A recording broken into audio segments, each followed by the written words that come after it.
মারো না কেন ওদের? তাদের নিষেধ তোমরা করলো করলে আমাদের। আজকে থেকে হালকা হয়ে যাবো। জি স্যার। কই হালকা হইল? স্যার আমরা স্টেপ নিতে বললাম, স্টেপ নিতে পারবো স্যার। হ্যাঁ, মানে আমরা যদি রাজনৈতিকভাবে মোকাবেলা করতে হয় তাহলে আমরা সেটা করতে পারবো। কি অবস্থা? তার সঙ্গে স্যার আমাদের সমাবেশ মাত্র শেষ করলাম, আর ওদের প্রোগ্রাম চলতেছে, 3000-এর মতো স্টুডেন্ট আছে। ওরা আর বলে 7টা পর্যন্ত। স্যার এই যে 8:30টায় সংবাদ সম্মেলন করবে স্যার, কে? ওই যে আন্দোলনকারীরা। কখন? 8:30টায় সংবাদ সম্মেলন করবে, 8:30টায় সংবাদ সম্মেলন করে পরবর্তী কর্মসূচি মনে ঘোষণা করবে। এই 2 দিন জনসংযোগ করবে, তারপরে পিটাও না কেন? মারো না কেন ওদের? আমাদের দাও কেন?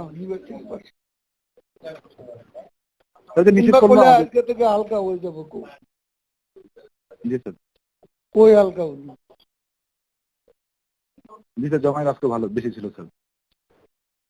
তোকে লাভ। তাহলে কি বললে তোমরা, বাস্তবে কি হচ্ছে? জমায়েত মানে কিনা জমায়েত আর বিএনপি যোগ হয়েছে? আজকে স্যার আসছে স্যার, ছাত্র দলের নেতা কিন্তু আসছে, তো যে কারণে জমায়েতটা ওই মানে ওইভাবে ইয়ে করছে। এটা কিছু করার নাই। আমরা স্টেপ নিতে বললাম, স্টেপ নিতে পারবো স্যার। হ্যাঁ, মানে আমরা যদি রাজনৈতিকভাবে মোকাবেলা করতে হয় তাহলে আমরা সেটা করতে পারবো।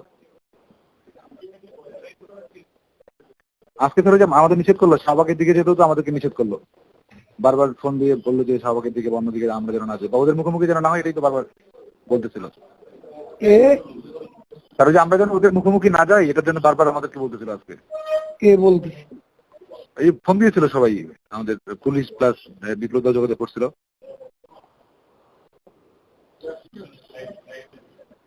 বিপ্লব তো এটা বলার কথা না। আমি ওই পুলিশে যোগাযোগ করতেছিল, সব মিলে মুখোমুখি হতে একটু মানা